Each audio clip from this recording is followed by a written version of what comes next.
What's going on, beautiful J4 family? I hope everybody's well, living life is lovely, and things are good. Thank you guys for joining another edition of J4 Conversations. Today, we're going to talk about the changing landscape of biraciality. We want to talk to the 40 and up, y'all. I want to talk to the 40 and up. Special appreciation to those of you already in the boxes. Brian B, how you been, brother? It's been too long. Magic Mulata in the house, breaking down the generations.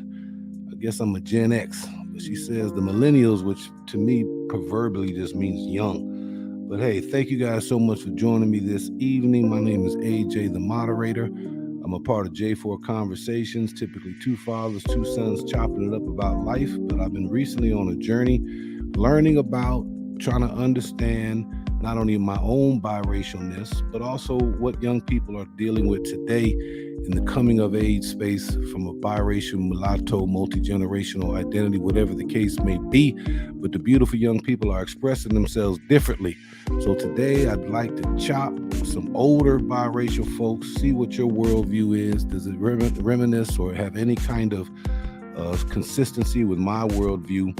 And then also, as someone who's a bit older, if you're 40 and up, that we can learn from these beautiful young folks who are declaring to the world, I love my mama, I love my daddy, and I will not relegate nor silence either voice.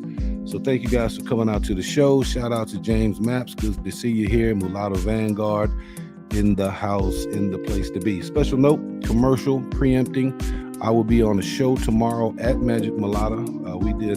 I created something called the 9 criteria for even the biracial question to even make sense, in my opinion. And Mulatto Vanguard kind of picked it up and began to do some of his own research and study with it. And so tomorrow we're going to process, I believe it's the growth trajectory. But before we get started, if you guys are under 40 years old, why are y'all here? Beautiful folks, why are y'all here? Shouldn't y'all be out in the streets? What's going on with today's generation? Y'all not out there socializing and clubbing, and I don't know what the hell young people do today. I have 6 children and they tend to be homebodies themselves. So, but nonetheless, I'm glad that you guys are here. If you are over 40, please make yourself known. I want to have a conversation with you. So I wanted to kind of broaden the audience just a bit. Magic Mulata says we chilling, right? I don't know how old you are, but I think you have a family. But it's interesting, today's generation, back in my day, man, we hit the happy hour after work. That was our dinner. We then went to the ladies' night. I was clubbing 4 days a week in some instances. But it seems to be a different culture today, at least as I observe it in my own children. There tends to be a nesting, kind of staying a bit more closer to home. So Magic Malaya, okay, you have kids, too old for the club. Yeah, and that's in part why I wanted to do today's session is I don't feel like the old man in the biracial streets, but there's not too many of us here. And that's important. Old folks don't need to be intruding on young people's space and where they're conversing and dialoguing. It's okay to pop in, to show love, to show support, as love and support has been shown to me. Whatever recent growth I've had is because, some of these folks in the boxes have, mentioned the channel, have encouraged other folks to take a look at it. And so tremendous love and thank you to you guys for kind of putting me on in your circles. But as this journey continues, this sociological, anthropological experience that I'm observing continues, it'll be interesting to have not only older biracial folks voice in it, regardless of birth configuration, more mothers in the space. Ultimately, I want this to be a parenting-centric channel where white mothers, black mothers, whatever the case may be, in interracial relationships, who are seeking to raise healthy, grounded, solid, rooted young human beings who can grow up and live productive lives.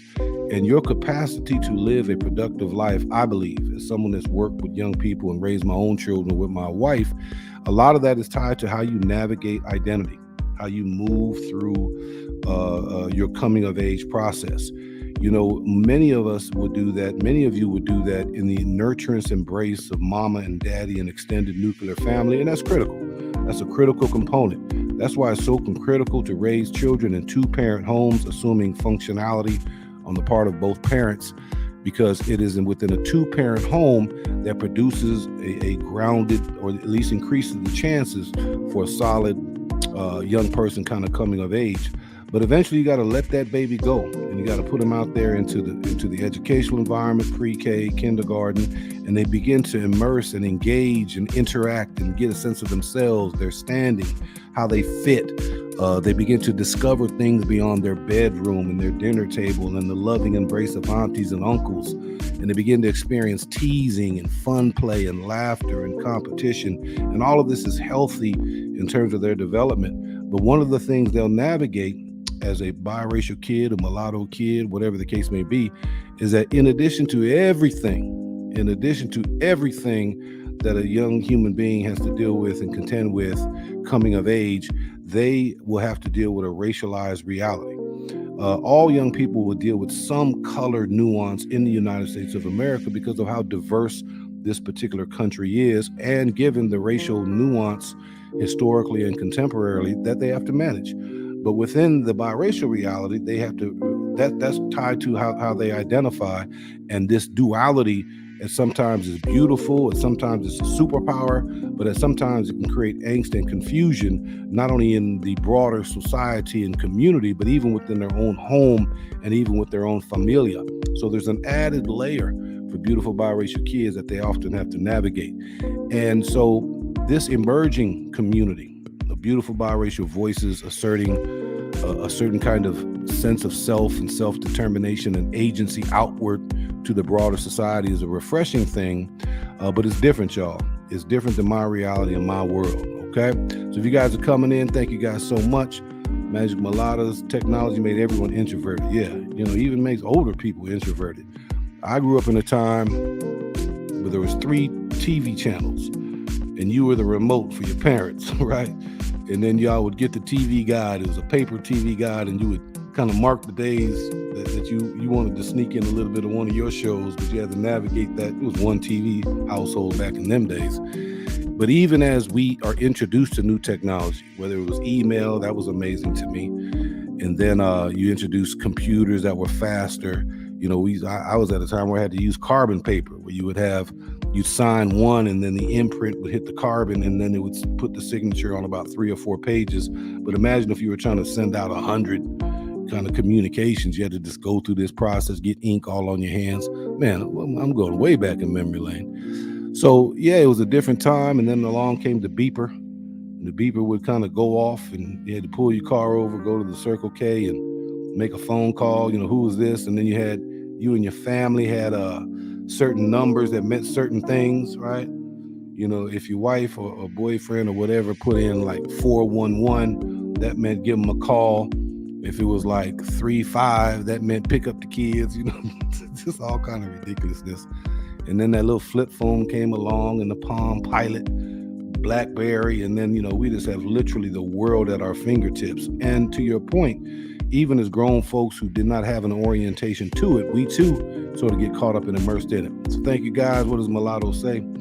Proclaiming our agency while distancing ourselves from confusion and angst. All right. Before days were before my time. Beeper days were before my time. Yeah, that's what I'm talking about.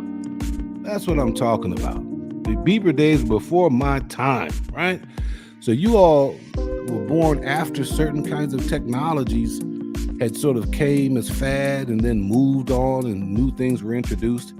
And the same thing is true with identity, y'all. The same thing is true with identity, right? Old ways, old realities, old circumstances produce certain realities rooted in that current time.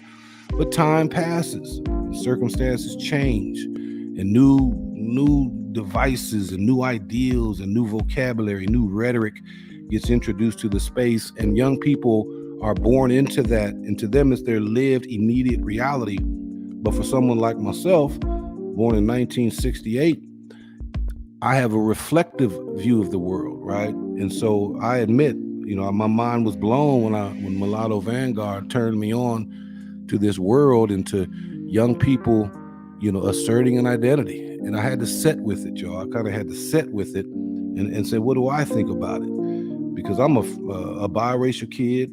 My dad is a Creole black man out of New Orleans.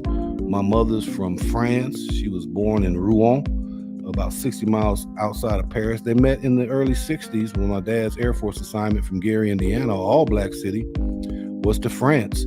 There was a time when America had a base in France, and they met. They met at a time where a blackness, in Europe probably meant something. It had a certain kind of association with music, a certain kind of stereotype with a swag.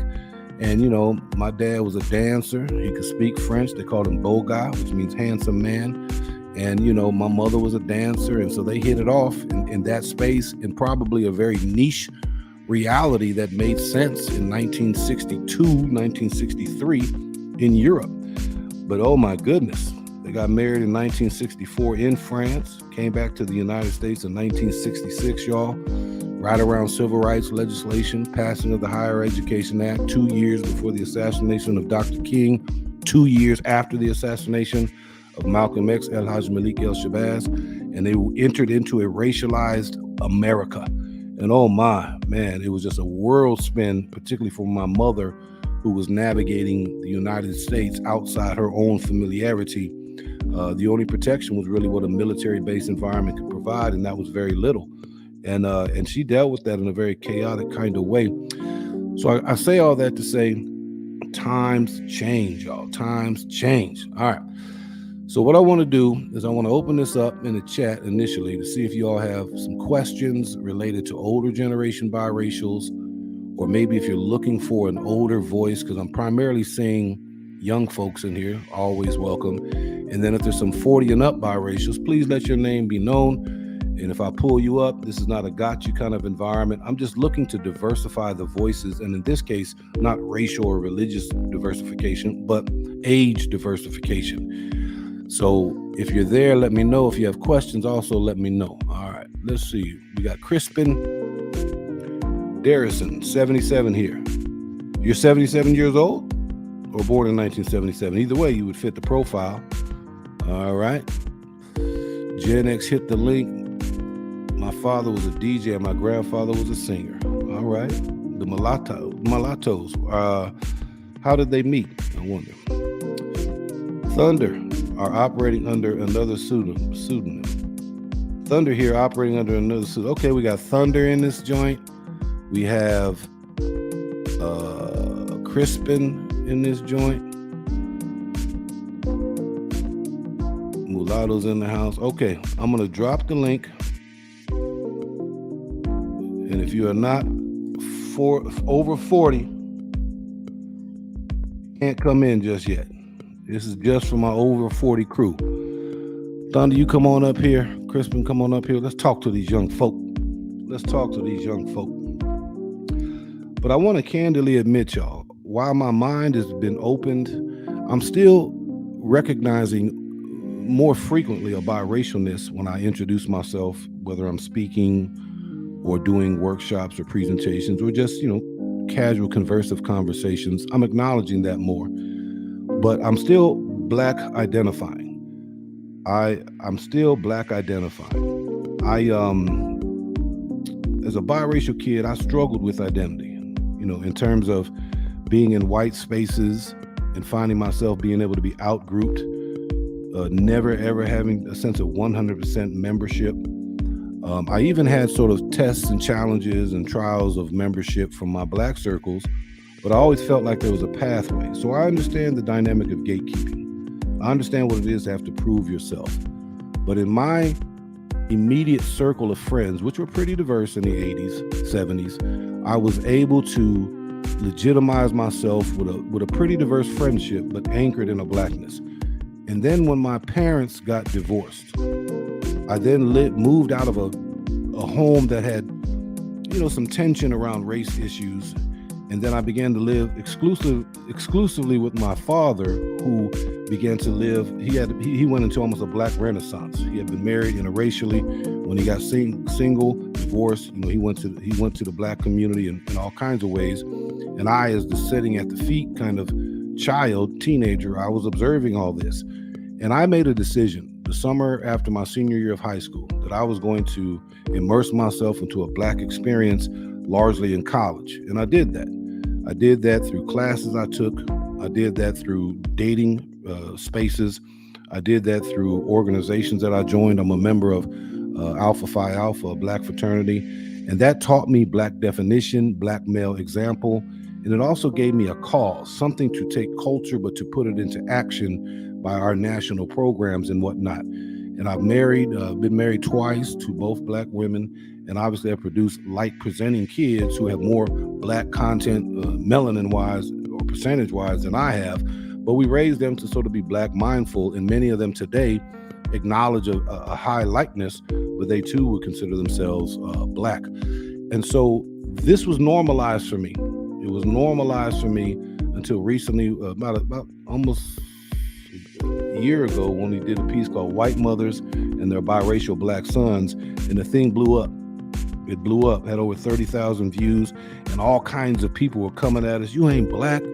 You ain't black. And I was like, wow. And then again, through this wonderful vehicle called YouTube, I discovered that today's modern young, beautiful person, for a host of different reasons, are offering new ways of being.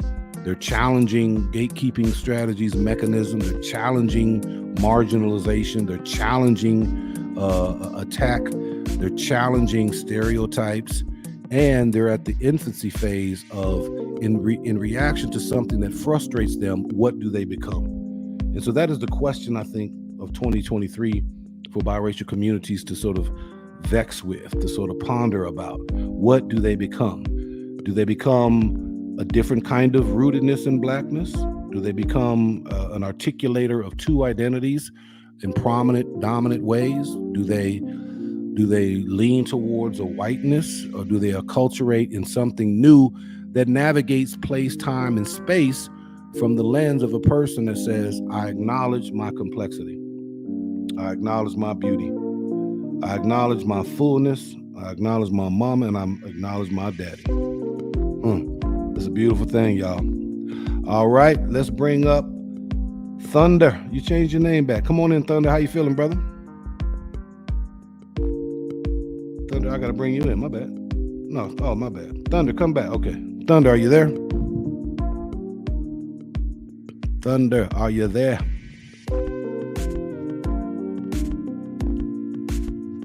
Crispin, come on up here if you're in here. All right, I'm looking at the chat. What questions might y'all have? Mulatto says, I really enjoyed your video talking about biracial boys raised by white moms. All right. Crispin, how are you, sir? All right, man. How are you? I'm doing very well, brother, man. Thank you so much for joining the show. Is this your first time? With you, yeah. You know, I've been on one with Magic, but dropping in on these, every so often. All right. Well, let's get some context, brother. What year were you born? 77, man. All right. So you're in the 40 range. All right. 46, San Diego, California, Southeast. Southeast, I feel you. San Diego, where the sun, where it never rains, right? Something like that. Tell me your biracial configuration, if you may. Oh, strictly black and white, man, mulatto. Okay, mulatto. So you're good with that word? Oh, absolutely. Always have been. No doubt. There's we all know the historical implications to it, but mulatto, despite what luggage it might have, it just cuts to it, right? It cuts to sort of a black and white kind of biracial kind of configuration. Do you think, Crispin, that did you use the term mulatto kind of coming up? Have you always been biracially identified or black identifying initially? A little bit about my story. Moms and pops was in the Navy out here in Dago. Got with moms, was little side thing for a while. He got stationed out. I got put up for adoption. Was adopted by some black folks. Okay. So, culturally speaking, I'm black. But I've always said, acknowledge my mixedness, being mulatto and all that. So that's how it kind of plays out. Okay. So you would say, are you similar to my kind of space in the world? You acknowledge your biracialness, but you are black identifying, or do you make a distinction between black identifying and culture, black culture? Culture. Okay. All right. Culture. Beautiful. Even more so, hip hop. Like I said, 77. That's what I was part I was raised in. I believe you said you was what, 65, 68 around that time. Yeah, I was born in '68. So you more, civil rights. Yeah, civil rights, disco. Yeah, In fact, just to kind of have a little fun, prior to coming on, I was making some dinner and listening to music. So young people listening here, we also gonna give y'all some musical cues. Y'all probably know them better than us. But Crispin, I had to put on some of that Coltrane. John. John. You see, I'm a Bobby Womack fella. Bobby Womack. Oh, what is Bobby Womack? What's his song? 110th Street, be stroking. They don't like you when you're down. Blues. Bobby Womack. A modern one is Kim. You up on that Kim? K-E-M? KM. Yeah, I used to date a girl in Philly who was really big up in him. Yep, y'all write this down. A couple of his shows. Bobby Womack, Coltrane, of course, Miles Davis, and then Curtis Mayfield. If you really want to get funky with it, young people. Yep. Anything from them blaxploitation movies, I'm with it. Yep. Now, do you think popular culture, when you were coming of age, did you see a space for biracialness or mulatto-ness, or did it was all unquestionably under blackness? That's a good question, man.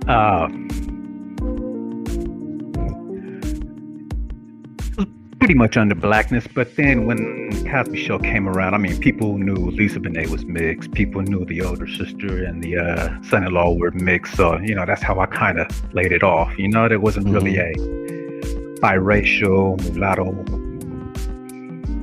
I guess they call them Spears now, Spears? Yeah. I guess Spaces, Spears, whatever they call them now. There was none of that really around on TV and music, hell, even culturally, out on the block or anything. Now, is Spears a biracial term? No. I guess that's what they call these spaces or whatnot. Oh, okay. Like I just got within all this YouTube, stuff recently. I used to be online a bit back in the early 2000s, trying to promote mulatto unity, mulatto community, a lot of this stuff and that. Stepped away for a minute. Now that I came back, I guess they calling them Spears or whatnot. So what I'm stating is, that wasn't really around when I was coming up. Right. Okay, Spheres. My bad, brother. My bad. Hey, you mentioned my favorite crush, Miss Lisa. Hey, oh boy, Crispin. Man, in my college dorm room, I had one torn out. I don't know, some magazine, but it was Miss Bonet right there above my study. Right On or Fresh or Jet or something. Man. I used to like Tisha Campbell. That's a little after Lisa Bonet, isn't it, hybrid? Yeah, I grew up like I don't know, house party, like Kid and Play, that kind of like. Mulatto, what year were you born? This is a 40 and up panel. 79. What? 79? Yeah. What's the man? Okay, you good. Yeah, man. Mine was Miss Vanity, man. Vanity? Yup. Okay. Vanity with Prince. Now Prince was definitely representing for some what do you call the word light skin kind of unambiguous. Yeah. Androgynous, right? But that's where a lot of the stereotypes came from. Right? They still use that today. They still use Prince as a weapon against us, right? Prince came out with his ass cheeks showing and some heels. Yeah, and we're still feeling that now. The stereotypes. Yeah, the stereotypes linger, but man, the world would be a worse place if Prince wasn't on the scene. No, yeah. Well, Prince was the soundtrack of my college years, boy. I was more Michael Jackson at the time. I was like, remember there's always the Prince who's better, Prince Michael Jackson. Yeah. You'd always have those arguments. So hybrid. Before we bring in Thunder, tell me, how do you identify, brother? How do you identify? Well, now mulatto, pretty strictly. I've usually kind of black as a default, unless there's another reason to say it. But predominantly, people would say, some people I tend to pass for black sometimes, right? People don't say necessarily there's that black white guy. They say there's that black guy, or the black guy that was in the room, or at least white people, anyways. So maybe if it's a fully black person, they might say something different. So sometimes you would default to blackness, but now as I was raised black. I was raised like my parents raised me as black. Like I was raised as black, but the environment wasn't that black. Like I was a lot more my mom, like was my dad earlier on. Very black environment. I had to read, I had to like watch like Roots at a very young age, and he's a DJ, so he had all like all black music. I had like, you know how like until Napster came, things changed, but I had all that back then, all the vinyl, all the like everything on vinyl. It'd be like a basement. It was like all cardboard, those milk cardboard boxes, those milk cartons. You know, breakdance, and it'd be all like, oh yeah, similar, yeah. But well, yeah, I remember those days. I was young though. I was really young when that was out. But I remember doing some of that too. They did a snake and like the cardboard box. They used to break that out in the front of the buildings, and everybody just beautiful. Let me get Thunder in here, and then I'll ask you guys a couple questions. Thunder, talk to us, brother. Welcome. When did you come on the earth? Just to get a sense of time frame. Thunder, you there? I think you were trying to work it out, unless it's something on my end. All right, let me go ahead and get started. Crispin, when did your biraciality become most obvious to you, most pronounced? Well, like I said, I'm adopted. I'm mixed. I was adopted by black people, and trust me, I'm the lightest one in the bunch, by far. So it was always obvious. It was always obvious for you? Always obvious. Did you feel a certain distancing, from your adopted family or cousins? I never knew none of them. So, you said my adopted? No, not at all. I mean, I never had an issue.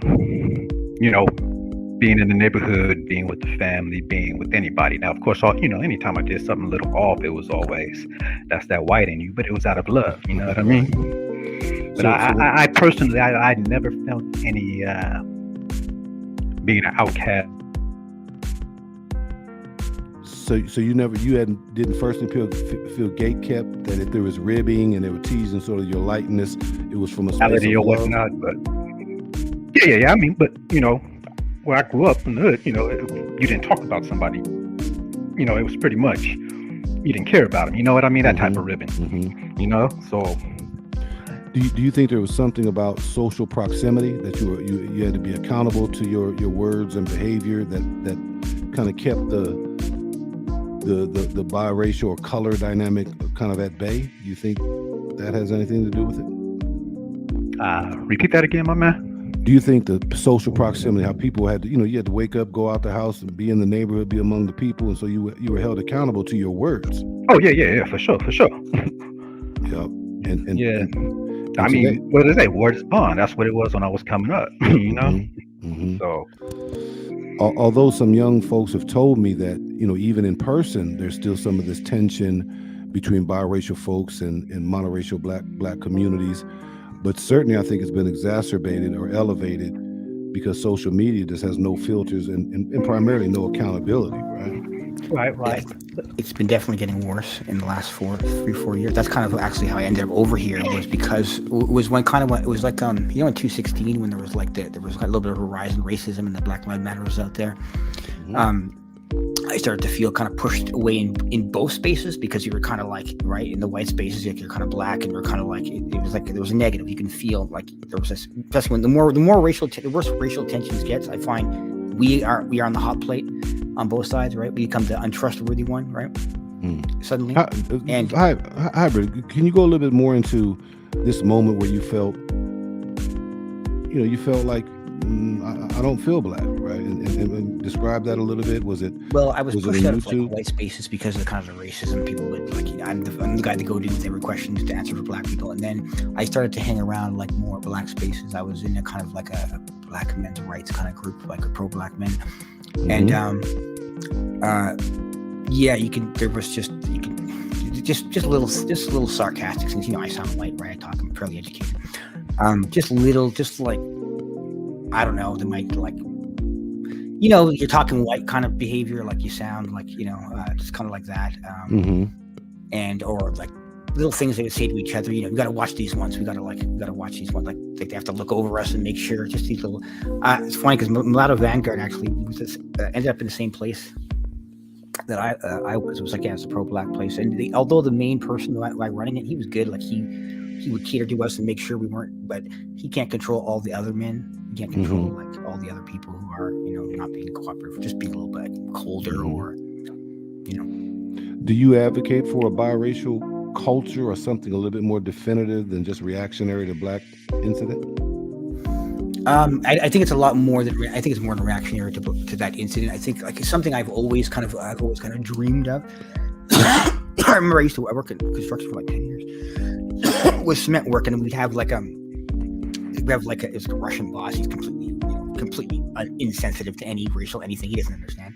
But we have like a white group and we have a black group, and I would be sent kind of like as the in between guy, like whenever they need like a patch, because I can work with both. But you would, they would send me to kind of like as a middleman to kind of bridge the because they also would get hostile to each other. They also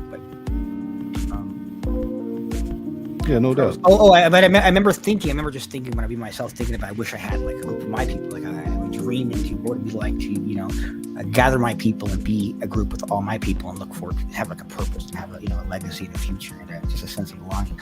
I already had that. That was always something it was always something that throughout my life I had thought about. Powerful. Y'all are just joining in. Thank you guys so much. We're having a panel with 40 and up folks who are biracial by birth and at varying ends of the scale in terms of how they identify culturally. And so we're just chopping it up. I also want the young people, if not younger people, but if below 40 in the chat, if you guys have questions, feel free to ask them about our experiences kind of coming up, thoughts on maybe the direction kind of going forward. Would love to make our responses relevant to your interests. Go ahead, Hybrid, and then I'm gonna get through. I was gonna say, right, when I was young, I remember it was still pretty like race mixing was still pretty pretty hated. Like my mom got a lot of trouble, especially from my white side, my uncles, and just even people just around. Like I remember walking down the street and like a white guy just yelling, "Oh, look at the little coon kids," or just little comments. It was still kind of like that, and it's almost like I didn't even realize it because it kind of faded away. It's not nearly like that now, but I forgot how it used to be, and it was just like it's the norm at the time. Yeah, that's powerful, man. I never forgot. In fact, the social alienation that I would experience, or the tension that my biracialness caused in my life as a young person, became permanently sketched in my head, and it helped me sort of land predominantly in a black space and never really look back until probably 30 some years later, the phase that I'm in right now.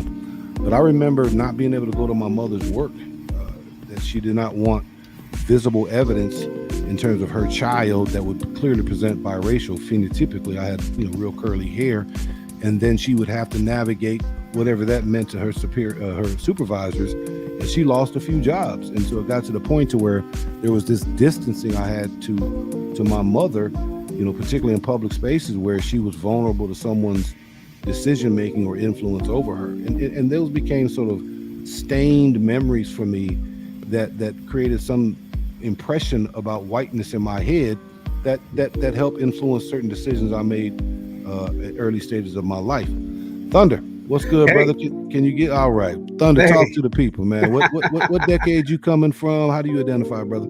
Hey, I am old enough to be, well, I'm older than all that. I'm not old enough to be your father, but I'm old. Hey, listen, I have one question for you, and this will determine whether or not I like you or I dislike you.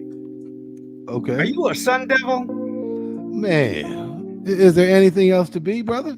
I'm a wild cat. Man, Crispin, get on. Oh my God, Thunder. Oh my goodness, man, y'all. I am a wild cat. Oh man, you suspect. Oh man. We never even traveled up north to you guys. Man, we go down That's there. that Arizona talk. Y'all can have that. Come on, Thunder. I thought we was down like, there you go. Mulatto, talk to him. Talk to him right there. Read that, Thunder. I love you, brother, but you got a chink in your armor, man. Can't have no social. Oh man, hey, that UCLA game was rough yesterday, basketball. I don't know if you saw it, but that would have been our Cinderella moment, man. But we'll get it one day.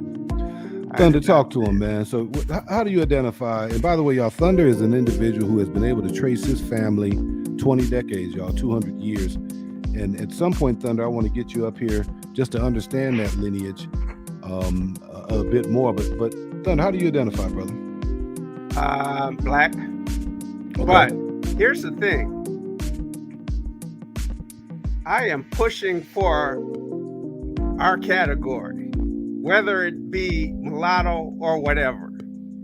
And so I'm probably the lightest of all of you guys with straight hair, right?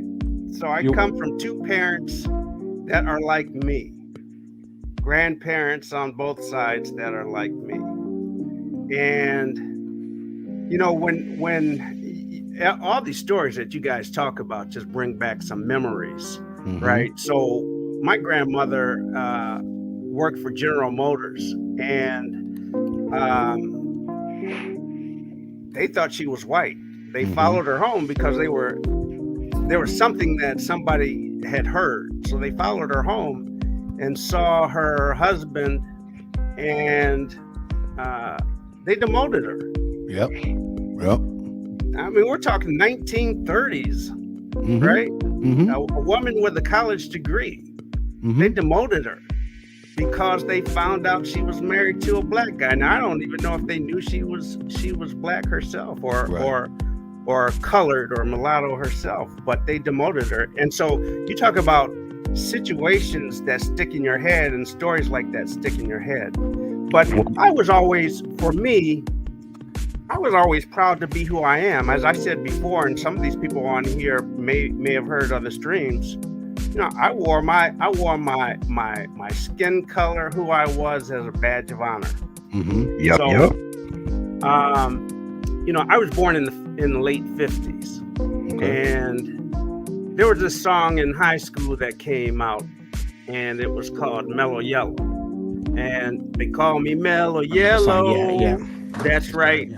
And so for me, I'd go in there, and when I just sing that song, going from class to class, and people would say, "What are you talking about, Kevin?" I said, "That's what you call me, Mellow Yellow." So for me, it was always, I don't know.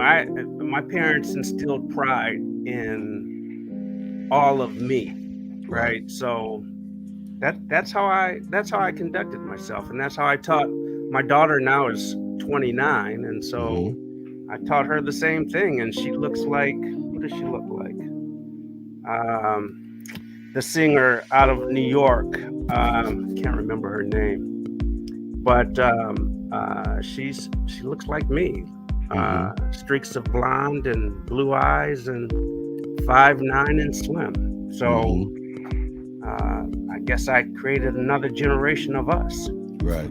So y'all are hearing Thunder, for his birth circumstances, time and era, had a pride in what he was, but also had a black identifying, but also is advocating for a recognition of today's growing biracial mulatto communities.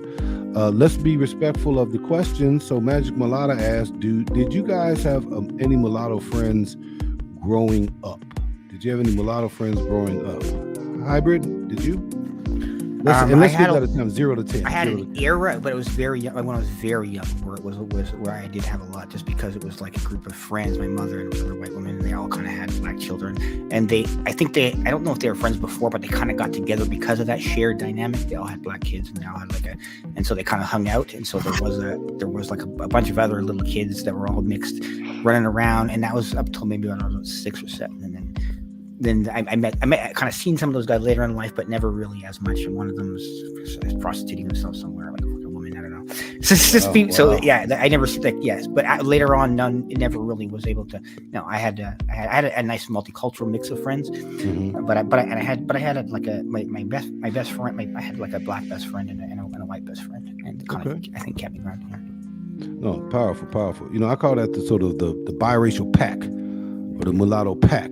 Back in my day, we had a circle of friends where it was all black GIs, enlisted men, married to either French, Korean, Filipino, or German wives. And then you had the children, these little curly head, light skinned anomalies that was just sort of, running amok. But, black GIs and their interracial husbands tended to cluster. And a part of that, I didn't think about it then, part of it was that's how they had community. They just could cut through whatever cultural, racial nuance that was there and just have community, celebrate, tell lies, and party. How about you, Crispin? I had a couple. One of my good friends in high school, he was mulatto. My best friend was mixed. He wasn't mulatto. He was white and Bolivian. Okay. There's a lot of us running around San Diego, Southeast, doing the whole thing. So it wasn't weird to see anybody. It's a Navy town. So just like you were stating, GIs, the Navy man was out there. We had a lot of black Filipino mix, black white mix, black, Mexican. Yeah, just a whole lot of mixed people running around in that time. So you So, experience abundance. Okay.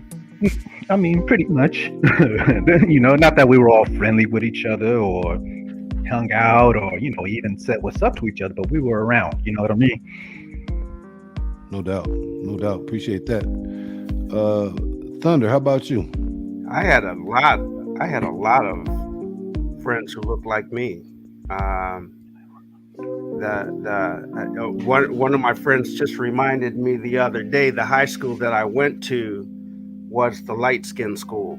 So as I told you the last time I was on, my school is pretty big, of about 5,000 people, and it was a pretty mixed school, white, black, but there were a large number of us light-skinned blacks who went there. So I had a lot of friends that were light. What part of the country did you grow up in? Detroit. Okay. And Detroit. yeah, so you asked about people who I would tell people that Vanessa Williams was my cousin and they'd believe it. Right. Now, did your school have diversity? Was there white folks there? Or was it it was diversity, but it was at a time we had race riots every start of the year that would last for 2 to 3 weeks. Mm-hmm. But the irony of that was, as a ninth grader, and I started school a little bit early, a year early, the ninth graders were too afraid to go out and get into the mix of the riot itself that was going on in front of the school. But what I witnessed, and you have to understand, this is a time of Cheech and Chong and that type of, what I'm referencing here, right? Yep. So when you go into the bathroom, all the black dudes, white dudes, and everybody else would be in the bathroom, passing the doobie around. But then when it came time afterwards, they'd be out there throwing bricks and sicking dogs on each other. Yep. So I grew up in a school that was being integrated at that time, but it wasn't. I had no problem. It's interesting as you guys are talking, and then mulatto keeps coming up. Maybe we can shift to that next. But I wonder if violence culture in youth forced us to at least have association to a predominant cultural group, right? So I was going to high school. That was during gang culture, Blood Crips, that had kind of shifted from LA and went westward to Las Vegas, Nevada, where I went to high school. And my school was a blood school. And so there was the tension between Crips and Blood, blue and red. But we also there was Latino gangs there. And then we also had white circles who they themselves were sort of managing space and safety. And, so there would be the occasional, fights that are racial. And as a biracial kid, you would lean to where you could easily get in for protection purposes. Do you think violence culture was another way that we had to sort of connect with culture? And then maybe the young people today, I don't get a sense that violence culture is as pervasive or as present in today's younger generation. Hey, can I say something before the young people, these two young cats start to say something? Yeah. Because in Detroit, I grew up at a time when Detroit got the moniker Murder City. Right. So, we had a couple gangs, the Black Killers and the Earl Flynns, and one numbered in about 900 and the other about 700. My father was the principal of the high school that had one of the gangs. I think later on that gang culture may have influenced it, but I was in the business of right after high school, and a couple of our guys in the group, we gave parties. So we gave parties for money. So we hired a DJ to spin the records, and then we hired a band to play. When the band couldn't play because they played 40 minutes an hour, we had the DJ take over. And so there were a group of us that were just, in that business. Mhm. And on our side of town, you had more people who were lighter, right? Smokey Robinson and his group lived around the neighborhood. Mhm. Diana Ross was around the neighborhood. All the Motown people. I lived in the neighborhood with a lot of the Motown people. Okay. And so on the west side, there were more lighter people. But we never. This young group now they're being called soft and that kind of thing. And so you Stereotypes. ask about the influences. Well, I came out during when Superfly came out. Nobody was messing with light-skinned dudes. Oh yeah, his process is Listen, nobody was messing with light-skinned dudes at that Too time sweet, because too sweet they and knew penitentiary. that they were tough guys. And I was going to say just as tough, but they were tough guys. Yeah, Jim Kelly, karate, too Right. sweet, pimp, penitentiary. Yeah, there was certainly it was diverse images, right? And light skin were prominently featured in different kinds of ways. But yeah, definitely. So now I think the turn came. One thing that sticks out with me was that movie with Wesley Snipes, and he talks about I never liked your light skin as anyway, or something like that. And that New Jack City. New Jack City, and New Jack City is based off of a drug dealing brothers that happened in Detroit. So I said something that never would have happened in Detroit, because a light-skinned guy in Detroit would have turned around, taken that knife out, and ripped Wesley Snipes' throat. Mhm. So, I mean, I didn't grow up like these younger people, and these younger people seem to have this issue of light skins being soft, light skins being this light, and so I just didn't grow up like that. It's perpetuated by black men usually. It's a black male. It's almost like a competitive way. They kind of smear us as light. I find it to women in particular to kind of. Well, see, I think the violence, issue that you spoke on is pretty much why I won't say I got a pass, but I didn't have no issues. I grew up in a blood neighborhood. I got involved for quite a long time.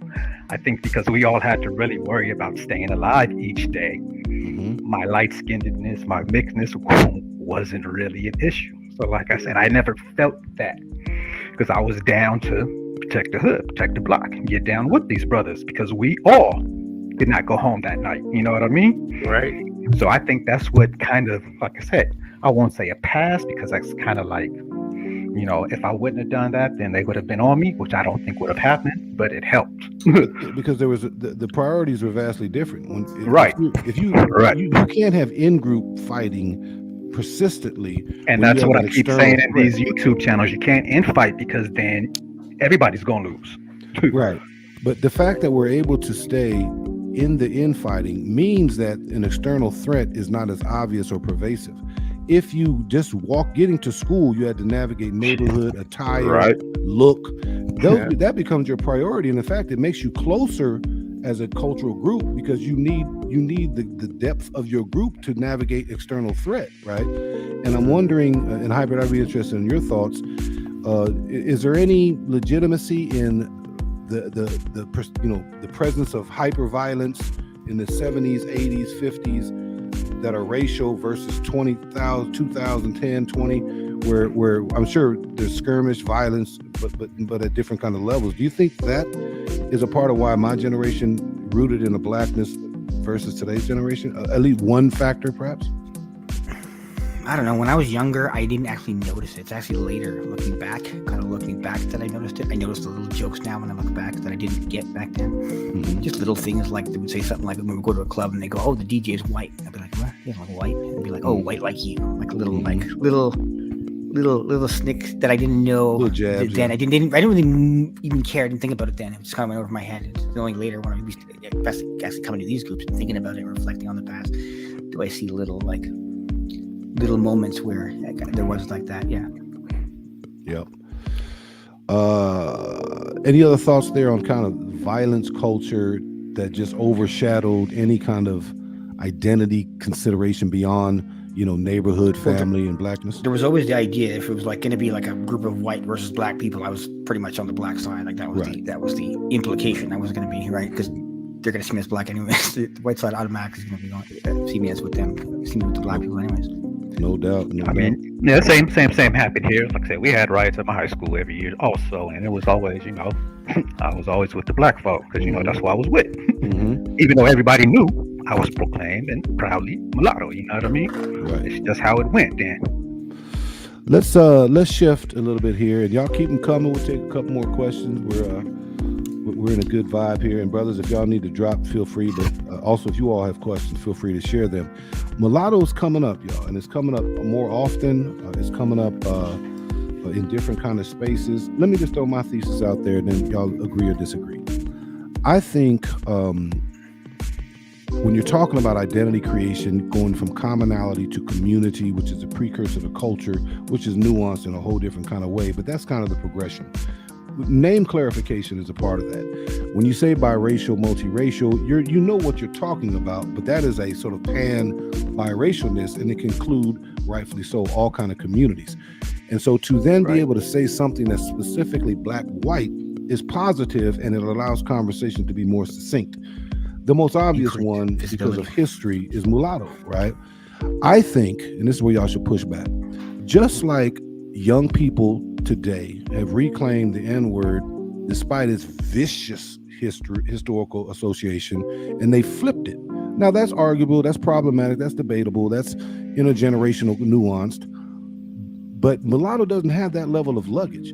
So even though it'll have this asterisk or this side-eyed kind of dynamic, to me, the definition of black-white trumps or transcends whatever historical association might be with there. And so if it is more commonly used, I think it'll just become a part of the lexicon and allow language to assert itself or insert itself in discourse without necessarily the luggage that the N-word has. Thoughts?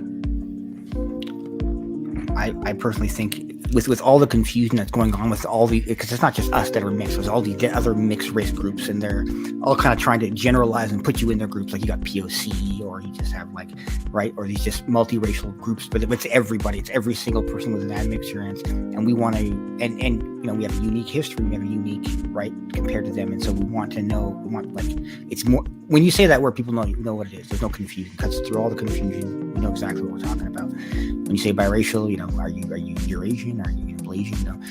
It's not as it's a bit of an erasure term that kind of puts us with every, but that is the one that lets us it's just, and even though there is a little bit of a negative to it, it actually brings more visibility, because right away it's right. It triggers something that reminds that what group that is, right? Yep. I have an hypothesis that I want to share with y'all after Crispin and Thunder chime in. You go, Crispin. Oh, along the same lines of the community and whatnot. Well, we were a community before that was taken away from us.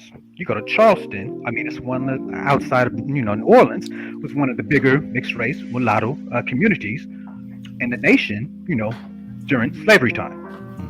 Once they saw that we were starting to gain some economic value, some political value, they took that away from us and then put us in with the blacks. So I don't, how it can be deemed as a negative term and cause any, commotion within people. I just don't understand. And we've been there before. We Crispin.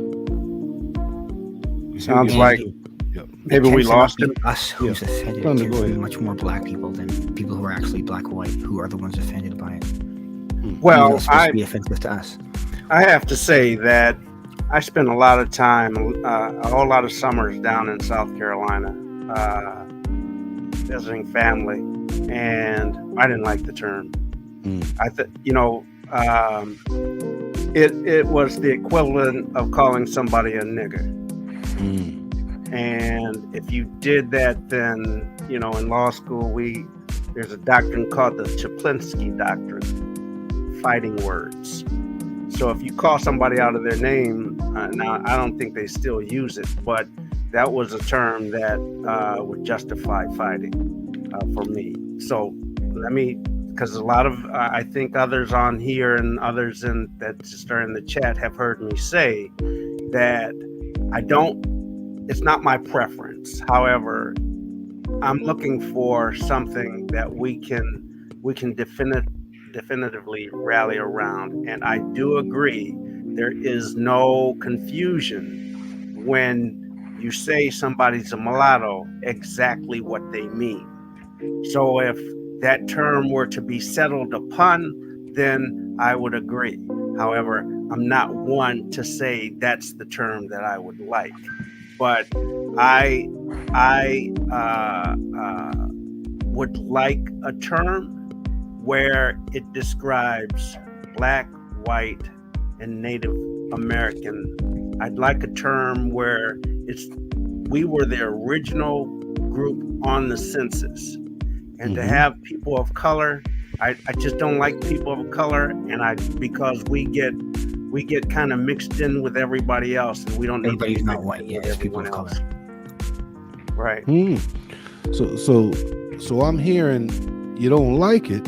It's got a stain in your mouth from life lived. But if that's where the community landed, you would begrudgingly show support so folks could move past that and get on to other agenda items. Look, you know what? I understand because I came up when Black people changed the word nigger to my nigga, talking about my boy, my partner, my friend, my buddy, My man. right?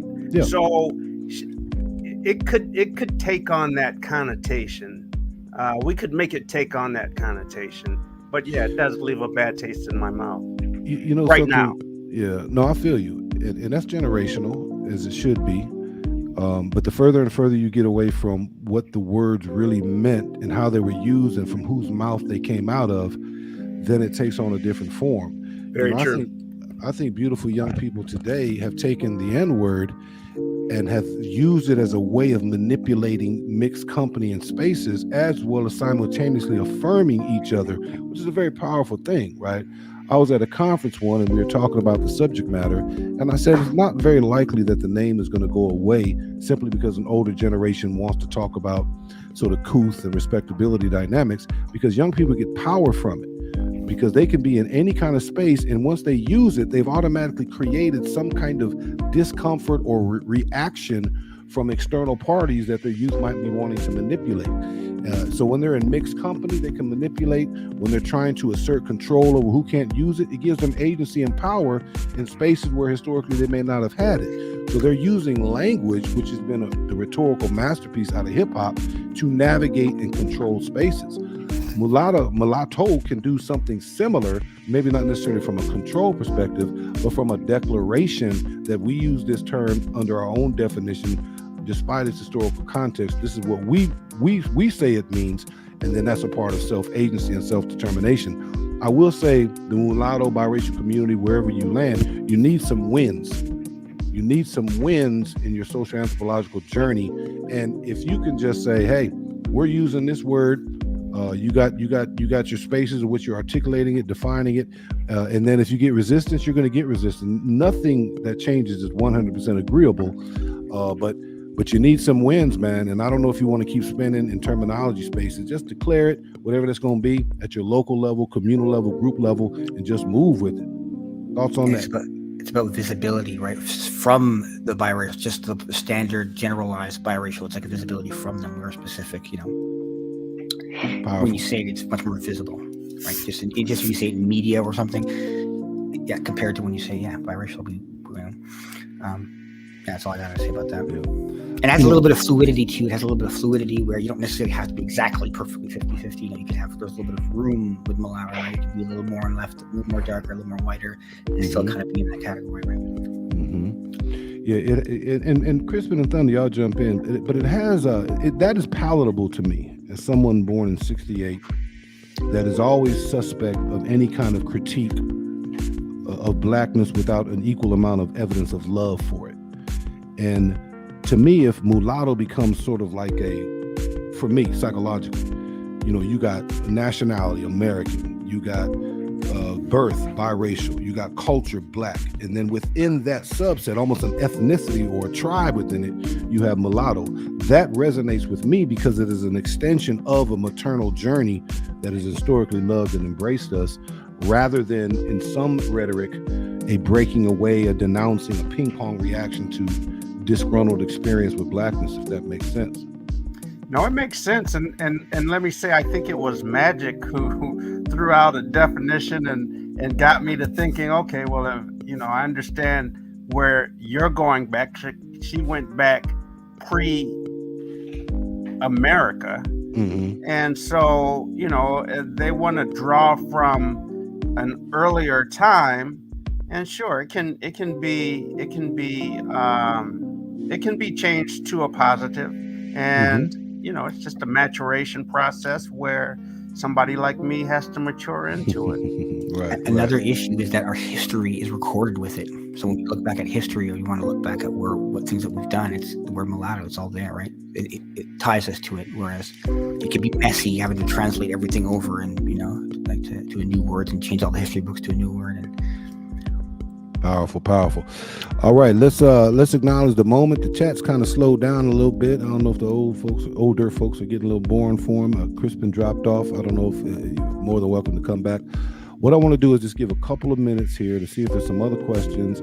Hybrid and Thunder, I'd like to see if you all have some questions you want to throw out there, and I'll just muse a minute while you guys kind of do that. But ultimately, I'll give you guys final thoughts before we kind of shut this down. We're pushing up on the hour. I kind of saw the changing landscape of biracial identity across generations, and because I have a daughter who has dealt with this, and in fact, she wrote her college essay on the topic. She has differing ideas about me and about the subject. And then she grew up probably, unlike me, I grew up in the city. She grew up in the suburbs and went to predominantly white schools all of her life, even through college. So she has a different take on things, but it still impacts her. And one of the reasons that I'd like to see us choose a term, I said this initially when I started talking about on these group chats, is that my experience is as a minority guy wanting to get a position, and I've never had a job as a black person, right? You've never It was made very clear to me when I was first year in college, when my mother's friend asked, do you have any college age friends? We have a minority position open at what was then Sperry, one of the largest computer companies doing business with the automotives in Detroit. She said, sure, I have my son is a freshman. I came over and he said, oh, we can't hire him, not as a minority, right? Because the black people aren't going to accept him as black. I knew then I was going to have a problem. Right. My daughter doesn't announce who she is. She just works off of I did a good job, I am due a raise, I'm due a promotion, etc. And so what I have found is that when you go for these positions, for me, white people in corporate America are going to see me as mixed, as being black. Black people are going to see me as being mixed and not black enough. So when you try to rise in corporate America, you've got these two people fighting, and having worked in political circles as well, you're not the one that can stand out front and be an example of blackness. So I think the category for us is important along those lines, because I don't want my daughter being overlooked for a position because she's not black enough. Right. So if they had to deal with a category saying mulatto, who is who is a minority, they can't then pass her up because she will speak up for herself. She's got a great job doing things, and I won't say, but she works for a major corporation, and I just don't. She's had experiences of the blackness in the corporate sector, and I just think I want to make it easier for us, for your sons and daughters, to navigate this without having black people saying you're not black enough, and white people being afraid to put somebody that looks like us in these positions because of the backlash they're going to get from our darker brethren or our darker cousin. That's one of the main reasons I am fighting for, or I want to see a category. That's from a protection standpoint. I think telling the truth flowers, hopefully I'm not mispronouncing that. That seems to be one of her primary agendas, is legislation from a protective kind of element. And that seems to line up with what you're saying. So, as someone that's concerned about the positive health growth, merit reward for your own children that are biracial mulatto, do you think a category would help that in terms of protected class status? Yeah, because listen, they wouldn't be able to then come back at you and say, well, you're not black. Now, I was working in for the Bush re-election. I'd been in the White House just for a short time interning right after law school. Okay. Rodney King happened, and I was at the campaign. So a lot of people from the White House had come over to the campaign, and we were looking for a way to create something for the president to say. And when the cameras came up and they wanted to put a black face around the other black face that had worked with us, he wasn't there. I said, I'll go out and do it, right? They said, Kevin, you can't do it. People aren't going to take you as black. And see, not gonna work. Yeah. So, I mean, that if they could see me in a category, then I could speak up. That's powerful. Any thoughts on there? And then I think Mulata has a great question for us to close out on. Hybrid or Crispin, any? Yeah, I was going to say it's important when it comes to dealing with issues that are particular to us and not with the bright. Because we're under black, it doesn't separate. Like, we have different issues, and it doesn't acknowledge that our voice gets drowned out of the black voice. And if the majority of people are black, well, it's just really going to be the black voice, really. And so we don't really have much of a voice to specifically ourselves within that category that we need our own. Powerful. Crispin? I'm with hybrid, man. We need to speak for ourselves. We need to do for ourselves self-sufficiency. All right. Well, even on the protective level, a lot of mixed people are actually harsher on us than the black people because they're trying to prove their blackness. They have like that kind of, a lot of us are pushed into trying to prove our blackness. You got to go a little extra, but then those people who are kind of in that mode, they'll be hostile to us. Like, we're being racist because we want our own group. They'll be because they're trying to prove themselves, and so that's a problem that we have. Yeah, this becoming process. I don't know what the group will become, but the becoming process will have, it'll have potholes and pitfalls, but to get the mulattoes to support mulattoes rather than just black, that's a really hard yeah, and I think it's conditioned. I think it's conditioned. I think it's how it's packaged, how it's talked about, and then consistency in language, because at some point there's going to need to be consensus in rhetoric, consensus in how you tell your story, consensus in terminology, and that's going to take an evolution. That's going to take smaller groups coming together for these kind of conversations and strategy. But right now, with everything being so loose, no one is held accountable to any kind of center or any kind of expectation of thought, conversation, decorum with each other. And then you have fringe antics that are empowered in different ways than when a group has a bit more stability and foundation to it. Hey, I've got a question for you and the other guys that have channels, because I see your numbers are around 600 subscribers, and others have, hundreds of subscribers. But when I come on these panels, it seems like the same people are talking. And So it seems as though there's a large following, but people are maybe hesitant to come up and share like we do. I'm admittedly one of those people. This is only my second time in a chat. It's not really my thing. I don't have a channel. I come here to basically, speak my little bit, but listen and learn from other cats. Like I said, I haven't gone through what seems a lot of stuff that you guys has as far as just being downed. You know what I mean? It was never that for me. So I'm not gonna say I don't understand, but it doesn't affect me. I'm looking to do other things. You know what I mean? Here's the question for you, Crispin. So Yes, sir. all the people that are not talking up, do you think they feel, because they come to listen to channels like this, do they feel and think like we do as we espouse these beliefs, that they want the same thing?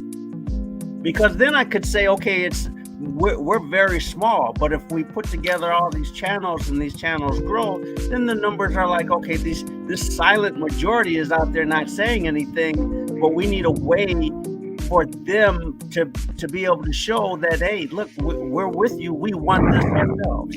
What I personally think is that the people who are speaking and do have these channels and everything, they need to be the ones first to come together and unify. Now, once the people who aren't speaking up, who aren't getting involved, who are just on the sidelines looking, see that people who are actually speaking can get together and become one, then they may follow suit. Why am I going to follow a discombobulated group? I already, especially somebody who's claiming they have issues.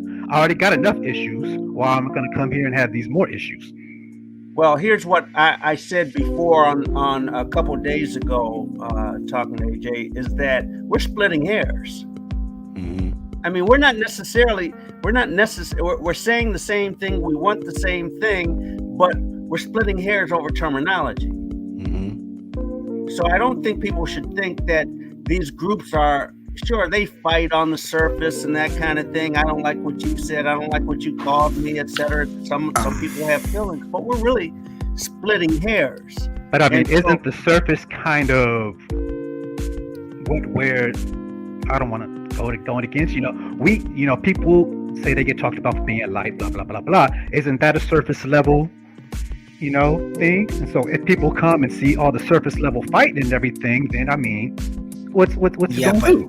The reason I think there are incompatibilities here. They're almost like cultural incompatibilities, right? We have class incompatibilities where we have the more lower class, and we have the kind of middle class mulattoes. So there's a lot of division between those kind of groups. I disagree with that.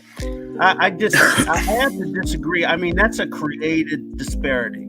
Oh, right? I'm talking about in us coming together online, like how we've been coming along, how we've been, right? So we have certain things that we don't approve of the other group, and they don't, they have a different way of doing things, and I don't know how much you can push it without, because there's just some characters are not necessarily just going to get along. I don't. And the culture, that we might argue, there's a difference in what we value, and we believe that some of their traits, the things that they are actually harmful to the progression of our people, and so there's that kind of thing. Thunder, go ahead and get your thoughts out for both responses. We get people like me or Vanguard, we get called out as white identified, even though we're not, just because we're not we're not. Right. You know what? You want to know? I have a nickname, and these are my partners. These are my boys, right? And I only allowed them to say it when I was younger. I've accepted it. But my nickname, because I loved the group Average White Band, right? Mm-hmm. That was my favorite group at a certain time in my life. When I was in my teens, my nickname became Average White Boy. And that's what my friends call me. To this day, we all have nicknames, right? I say that to say this. You know what? The name calling and that kind of thing, I think it's beyond that. I don't think let Thunder finish and then you got it. I just think that's surface. You may not feel it because it's directed at you, and I understand when name calling is directed at a person, at me. And what I used to say and what my friends would say when somebody outside my group, because they heard my friends call me that, and then they would call me that, my friends would say, oh shit, there's gonna be a fight, right? Because somebody called Kevin a white boy. Oh, I just gave away my whole identity. But anyway, they would say, we're in for it now. Let's get ready to rock and roll, right? It's surface. And I don't care what the socioeconomics is. They have different ways of experiencing it, but they want the same thing. I don't care what. I don't care what. Let me jump in, Thunder. What. Let me jump in. I appreciate it. Okay. Great conversation, but what I want to do is maintain our posture as the over 40s who had a different kind of biracial journey, and how can we be relevant to younger folks who are often on the front line. These are all great points, particularly Crispin says at some point there needs to be a collective gathering, and then Hybrid's point about intra-tension, and then you and I who are a bit more seasoned, we don't necessarily see the vehemency of that, but what they're contending with has a real element to it. So I'm gonna give Hybrid a short time to respond, and then we're gonna go to the last question posed by Mulatto. Fair enough? Yeah. Well, the fact that we just have this, this random space online, right, where anybody can just come by, any person, and it's not going to be a random sample of mulattoes. It tends to be people who have their own issues from different places, have their own issues, and they're coming with their own issues. They don't have people, they don't have a sense of belonging, and they're kind of coming here, but they're bringing a lot of those issues here, and a lot of them are criminals. A lot of them are right. We're not talking about name call. I'm talking about like doxing people's address and families and harassing their families and that kind of thing. I'm not going off YouTube and I'm not talking about just name calling. What's been going on in these spaces is well beyond name calling, right? I mean, criminal things, well beyond it, just name calling. And that's just because we don't it's a group of strangers, and anybody can come here to kind of take advantage of it for whatever reason. There's no, right? We don't know who's who yet, right? Boom. You guys will have the last comments after we close this out. So anything you felt that was misrepresented or unsaid, you can do it then. Let's hold our posture as kind of the older generation as it relates to the biracial journey, acknowledging that our time when we enter this beautiful place affects how we think of ourselves every day. Magic Alf is asking a question of leadership and legitimacy. What do you guys think our number one priority should be as a mulatto community going forward? Crispin, I'm gonna go to you, I'm gonna go to Hybrid, and I'm gonna go to Thunder. But she's asking, as someone that's doing significant work in the YouTube streets, what do we think are the number one priority a lot of folks should be thinking about going forward? Crispin? Oh, okay. Like I just stated earlier, pretty much a unified vision. I mean, that's pretty much it. It has to start there. Without that, you can't go nowhere. You said you were in the military. I was in the military. You go out on a mission, what happens? If everybody's not together, it's going to go awry. I knew there was white boys with me that wouldn't protect me if something was happening out in the streets outside of base. But I know once we're going into these boats to checking for this dope, something goes down, they got my back. I don't have to like you. You don't have to like me. But if we have a unified vision and we all agree, then that's how we get this thing moving forward. We don't have a unified vision. Yes, I think it is. We don't have one. I don't think we have one. And that's why Crispin, I think, is talking about what the unified vision would be. Yeah. It's difficult to assume your place at the table, right? Because this is just sort of in the abstract, in the ether. But something magical or assertive is going to have to happen where a group of folks say, hey, we're just going to come together. We're not going to assume authority, but we want to get this thing, make it more tangible. And one of the questions might be a vision statement, a unity statement. And to Hybrid's point, you're underscoring Crispin's exact recommendation. You don't have one, right? You don't have one that's even a common catalyst for agreement or disagreement. Hybrid, your thoughts on that question? Well, I mean, there's a mix of people making channels, and they don't necessarily all have the same reason, and they might even pretend to be, but over time, the they reveal the truth, and they might just suddenly switch, and it's like, so we're still not, getting the people who are really serious, or who are just using it for, grift, or for something to get clicks and views, but they're not. And I think we're just I think there's a natural organic pattern taking place, which will eventually lead to like a majority. But to be honest, I thought we're almost there.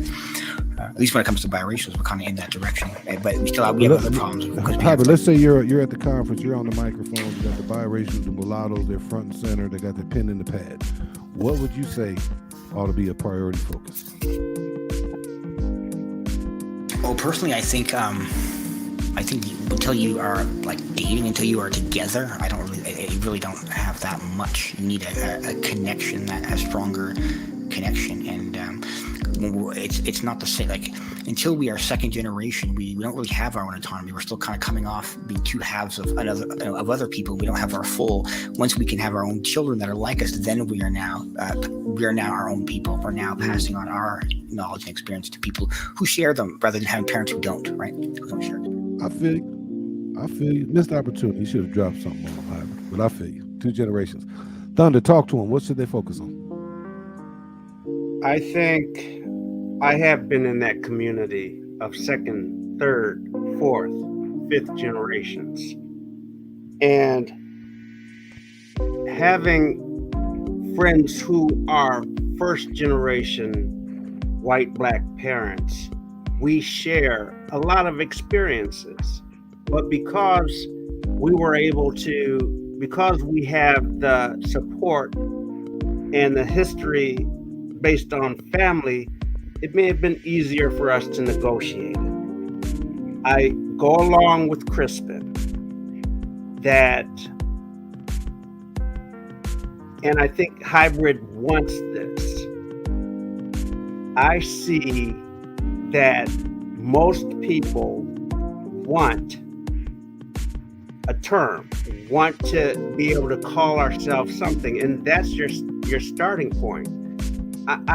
I think we're really fighting and fighting over little things, and others may think they're large, but down deep, what everybody wants is an identifier. And once that is done, then we become a stronger group. So if somebody asked me in a panel, do I think we can get this done? Yes. But are there these splitting of hairs that are preventing us from moving forward? Yes. But when you look at everybody's motive, it is creating a group. And having come from multi-generational group, the groups existed, right? There are groups probably that to this day that a lot of people don't necessarily know about. Right. That they exist, and they are there to help kids move and through these societal norms. So I agree with Crispin. I agree with you, hybrid. I don't necessarily agree with the fact that it's socioeconomic. I understand where people are coming from, where if they deliver, their deliverance of the message is different and it's offensive, I get that. But I do think we're all moving because we want the same thing. It's just that we're moving in different ways to get there. Well, I think a lot of that has to do with disagreements. Like even hold on. Go ahead. Hybrid situation where we have. It's not like we have this. Hold on, hybrid. Hold on. We are here to answer the question about what the young people ought to be focusing on. If y'all got tension on semantics, respectful, gave y'all both a chance to vet that out. Let's close that out, gentlemen. Let's close that out. The thing I think the beautiful young people should focus on is how they transition into what they become. And they're mindful of their maternal cultural home that has historically been blackness. As you inherit and take on the love source that is both black and white, that's a beautiful thing, long overdue. But I hope we are mindful of how we depart, how we take the handoff, how we become something different that both honors and acknowledges and then moves on from the historical cultural home. I have high concern that there is another entity, another thing out there that is further critiquing, attacking, and sort of hierarchicalizing blackness. As someone that's come of age in a black space and I'm deeply indebted to mentors, friends, organizations, and a father, I have tremendous concern about how the transition is made. All right. Now, beautiful young men, beautiful folks in here in the box, I'm going to give you the last word out of respect. All right. Keep it a minute. If you want to jab left, feel free to do that. But if you want to speak and say some final words and thoughts on behalf of this wonderful conversation, do that as well. Crispin, I'm going to go to you. Hybrid, I'm going to go to you. And then I'm going to go to Thunder. Crispin, close it out for yourself here. Simply put, I enjoyed this talk. I hope to do it again with you guys. Have a good evening. Crispin, thank you, brother. I'm going to drop it down. Yeah, I had a decent time. It was nice to hear from some older mulattoes. And I don't think the attention really is here. We're talking about other people. It's regarding other people outside of here. I don't think people here have the same purpose. Like everybody who's in this chat and everybody who's in the damn, we all have the same. But we're talking about other people who are not here. Respect, brother. Respect. Appreciate you. Thank you, Hybrid. I'm going to drop it down. Okay. Thunder. Yeah, okay, I guess you can't hear me. I can hear you. Oh, okay. So I agree with Hybrid's last statement, and I think as we move along to identify that terminology, that we will get there. We just need to keep going, and we need to somehow figure out to get more people to show us, whether that's some type of a online vote where because people are afraid to identify themselves, but we need something to show the support of where we're going. Powerful, powerful. Brother, I appreciate you coming up for a second time and spending a little bit of time on a Friday with me. I'm so glad that you and Hybrid and Crispin were able to come up representing, a little bit of an older voice than probably the average name of some of the channels I'm seeing. That's important. It's important that we have presence when it makes sense, not over presence, but that we also speak perspective historically so that the modern time is rooted with some connection to history. We should offer our perspective as the question asked us to do, and then we got to get the hell out of the way, right? We got to get the hell out of the way. Right. But there's many spaces out there where young folks are espousing ideals. I would like to be a place that's parent-centric, which is ultimately the goal, but at the same time is an intergenerational voice. So, brother, I appreciate you. Hats off to you. Please come up anytime you would like. And then I'd really like to maybe do a solo show with you because I'm very interested in the journey of your family to the U.S. And I want to know at what point did it become, at what point did culture or color or blackness enter? So that's just a cliffhanger. Thunder, you good? Appreciate you. Okay, take care. All right, thank you so much. All right, let's see what we got in the boxes, and then I'm gonna close this out. Beautiful young folks, this will be a time to put in any questions you have, any last comments or questions. For those of you listening in, hopefully you've liked the show, you actually hit the like, that you subscribed, and that if you think there's value in other folks, that you've had a conversation with them about possibly coming over to take a look at it. Let's take a look. Magic Mulatto says, great live. It was great live because you and others gave it energy, Magic. You posed questions. You were following and tracking the flow of the conversation, and you queued it up, and you provided help for me in the moderator position. And so thank you for that. All of you who asked questions on topic, subject matter, it helps evolve, helps the conversation go a little bit deeper. As you all know, this is sort of an informational kind of channel, or at least it attempts to be. So it's not high on entertainment, but it is sort of trying to speak with some thought and reflection on what will it take to become a distinctive community for a host of different reasons.